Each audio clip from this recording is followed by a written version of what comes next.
Yehezkiel pasal 35 ayat 1-15.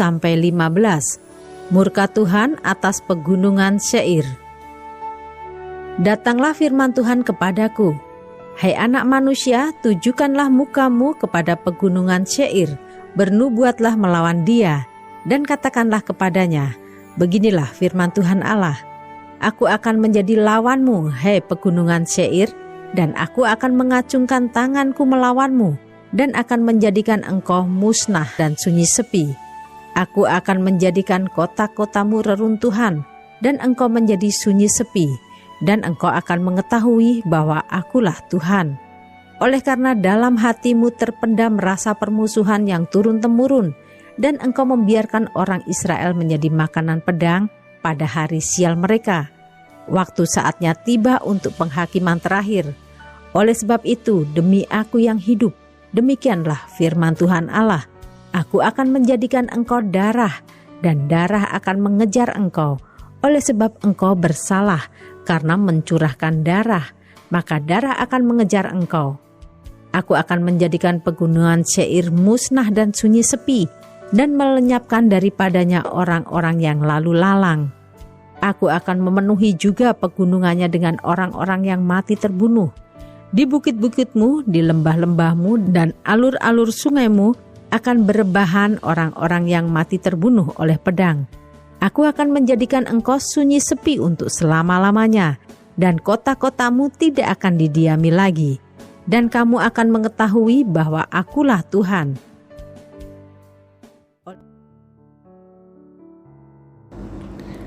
Shalom saudara.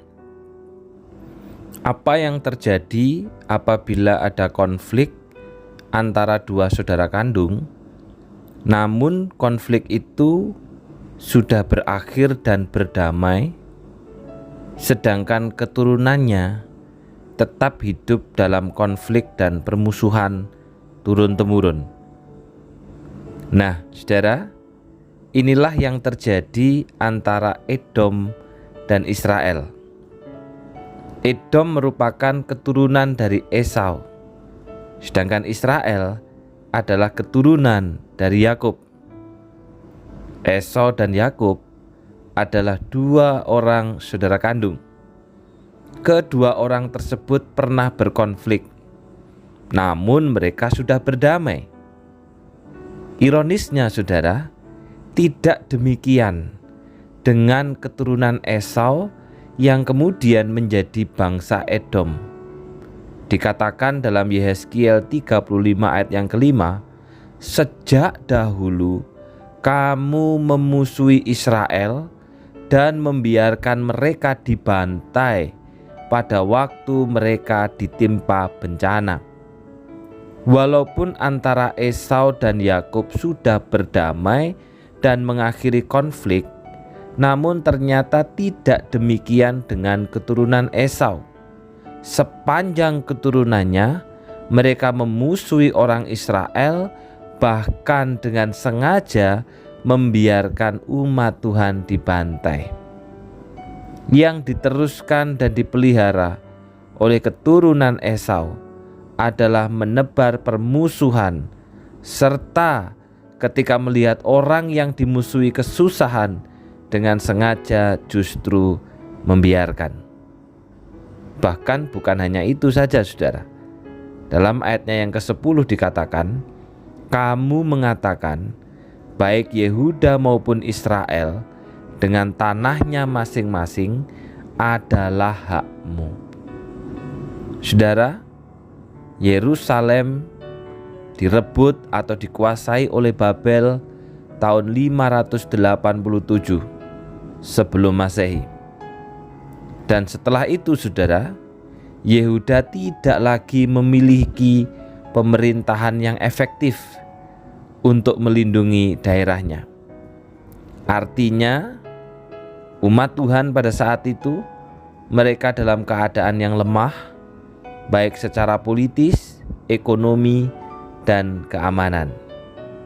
Nah, Edom sebagai saudara bukannya melindungi, namun justru situasi itu dimanfaatkan dengan menjarah, harta milik umat Tuhan sebagai wujud balas dendam atas konflik masa lalu.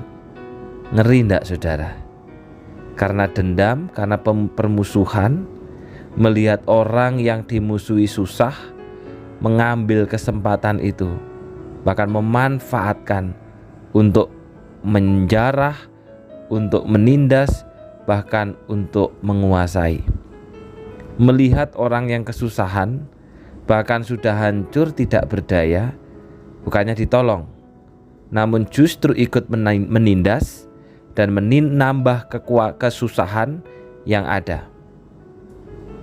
Karena itu saudara, umat memang pada saat itu tidak berdaya. Umat pada saat itu memang tidak bisa berbuat apa-apa. Namun tidak demikian dengan Allahnya umat. Sehingga dicatat dalam Yeskiel 35 ayat 9. Kepada bangsa Edom, Tuhan berkata, negerimu akan kujadikan padang belantara untuk selama-lamanya, dan kota-kotamu tak akan lagi didiami orang. Maka taulah kamu bahwa akulah Tuhan. Saudara, umat memang lemah. Umat memang tidak berdaya. Umat memang bisa dijarah. Umat memang bisa direndahkan. Tapi tidak demikian dengan Allah yang empunya umatnya.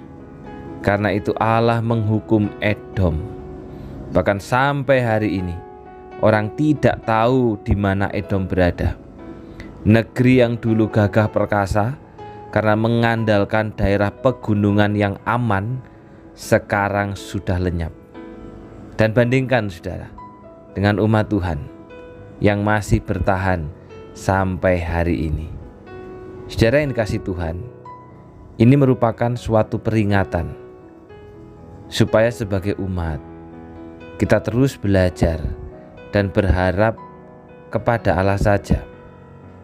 Karena Allah itu sanggup untuk memulihkan, sekaligus juga sanggup untuk membalikkan keadaan seperti yang dialami oleh Edom.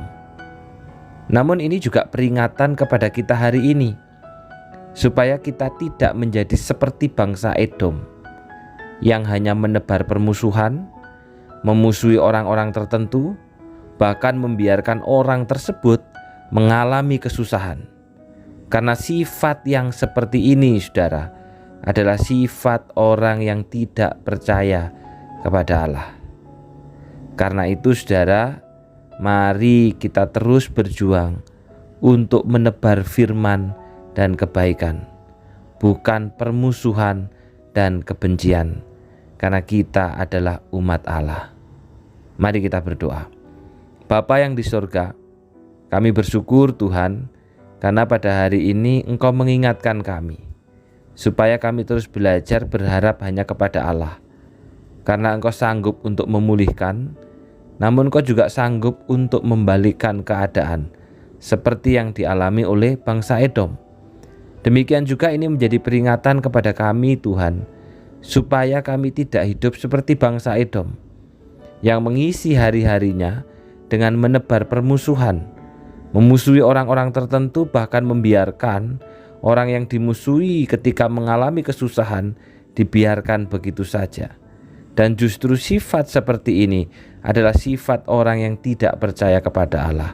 Karena itu Bapa, tolonglah kami umat-Mu, supaya kami terus belajar di dalam hidup kami, ketika di tengah-tengah keluarga, di tengah-tengah studi kami, bahkan di tengah-tengah pekerjaan kami menebar firman, kami menebar kebaikan. Kami bukan menebar permusuhan ataupun kebencian. Demikian juga Bapa, secara khusus hamba-Mu mengingat untuk proses pemilihan penatua, di mana pada kemarin tanggal 28 Mei merupakan 14 hari setelah diumumkan. Oleh karena itu Bapa, maka surat suara akan dicetak dan penatua akan mendistribusikan kepada tiap-tiap jemaat.